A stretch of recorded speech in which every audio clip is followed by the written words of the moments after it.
Have you ever sat in a dark room and felt a story transport you to another world? That powerful experience, the magic of cinema, did not begin with the giant screens and booming sound we know today. It started with a flicker, a shadow, a simple but profound illusion of movement. At its heart, cinema has always been a kind of magic trick, one that evolved from a carnival curiosity into one of the most significant art forms and global industries of the last century. The story of cinema begins not with grand narratives, but with simple, astonishing moments captured on celluloid. In the 1890s, inventors like Thomas Edison in the United States, the Lumiere brothers in France, were pioneering the technology of moving pictures. Their early creations, the kinetoscope, the cinematograph, were devices that could record and project short strips of film. The very first films were purely observational, often lasting less than a minute. They showed everyday scenes, workers leaving a factory, a gardener being sprayed with a hose, a train pulling into a station. Audiences were utterly captivated by the simple miracle of seeing life move on a screen. As the novelty faded, filmmakers realized they could tell stories. Directors like Georges Méliès, a former magician, saw the camera as a tool for fantasy and illusion. For decades, the silent film had been a universal language, but filmmakers and inventors dreamed of making the pictures speak.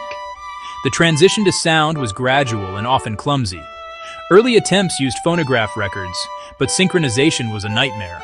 The breakthrough came with sound-on-film technology, embedding audio directly onto the strip. In 1927, the jazz singers' talking and singing scenes electrified audiences. The talkie era began, forever changing the industry. Exaggerated silent gestures felt outdated. Voices mattered. Many careers ended as stage-trained actors rose. Early mics were bulky and noisy, forcing cameras into boxes. Films briefly became static and stagey. Meanwhile, color was gaining ground. Hand tinting and early processes laid the path. Technicolor evolved from 2-strip to vivid 3-strip, capturing a full spectrum. Color was costly at first, used for showpieces, but its power was undeniable. The key change: integrated sound, music, effects, and voice shaping atmosphere, narrative, and emotion. By the mid-30s, the camera was free again, and sound and color set the stage for the next chapter. With sound and color firmly established, Hollywood entered its golden age.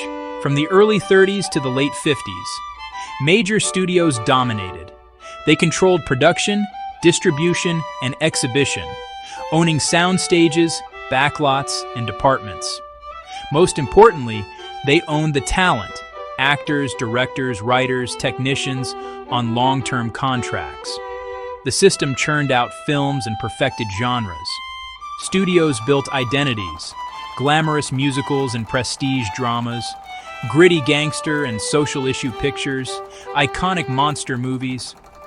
The classical Hollywood style favored invisible storytelling, continuity editing, elegant cinematography, and polished sound.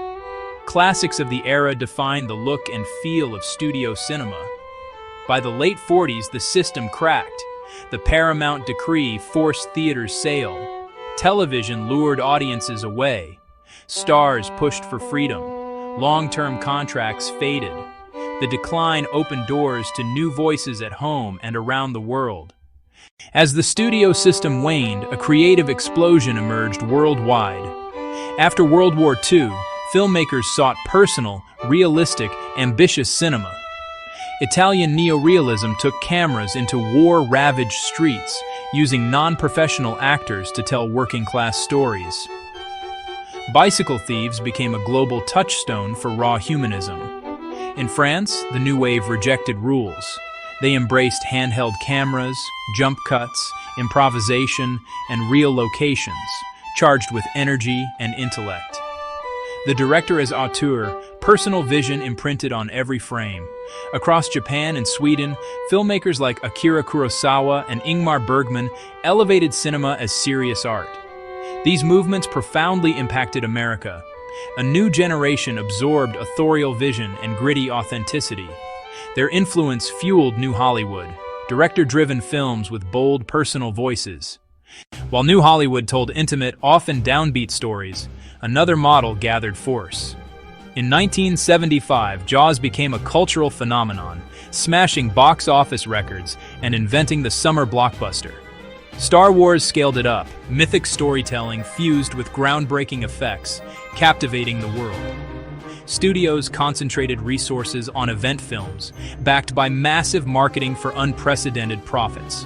High-concept stories reigned. Spectacle, action, clear stakes. Sequels, franchises, and merchandising became pillars. Before digital, illusions were practical. Animatronics brought monsters to life. Motion control, miniatures, matte paintings, and optical compositing defined spectacle. By the early 90s, a frontier emerged. Terminator 2 teased CGI's power. Jurassic Park proved photoreal digital creatures were possible. The digital revolution was imminent. The digital seeds blossomed into a revolution in the 90s and 2000s. Directors could build entire worlds inside computers, epic fantasies and futuristic dystopias. New techniques like bullet time manipulated space and time with jaw-dropping clarity. CGI became ubiquitous, from invisible enhancements to fully digital characters. The same tech-empowering blockbusters also empowered independence. Lightweight digital cameras lowered barriers, no studio required. A vibrant indie scene surged with stylish, dialogue-driven films on shoestring budgets. The era bifurcated, high-budget effects, heavy blockbusters, and low-budget character-first indies. Festivals amplified discovery. The internet pioneered viral marketing. Mid-budget adult dramas began to vanish from theaters. The 2010s brought the biggest distribution shift since television. High-speed internet and streaming services fundamentally altered how we watch. Premieres moved beyond theaters as platforms became producers of originals. They revived the home for mid-budget dramas and auteur projects major studios sidelined.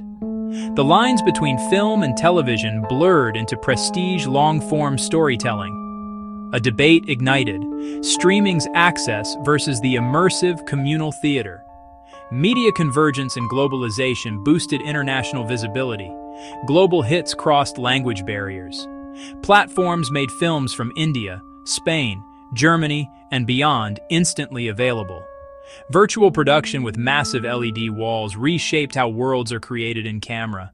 From the silent, flickering images of a train arriving at a station to the globally streamed, digitally crafted universes of today, the history of cinema is a story of relentless change. Each innovation, sound, color, CGI, streaming, altered the tools and reshaped storytelling. Filmmakers learned new languages, audiences learned new ways to see. Cinema evolved into a sophisticated art and a powerful industry, a universal touchstone driven by creative rebellion. Director-driven 70s yielded to producer-driven tentpoles and a scrappy indie rise. Film thrives in tension between art and commerce, convention and innovation. Today, theaters and homes coexist. Global voices find bigger audiences. Mediums blur with games and immersive tech. Yet the fundamental power remains, a moment of truth in a close-up, the cut that shapes emotion, the world that transports us, so we better understand ourselves and each other.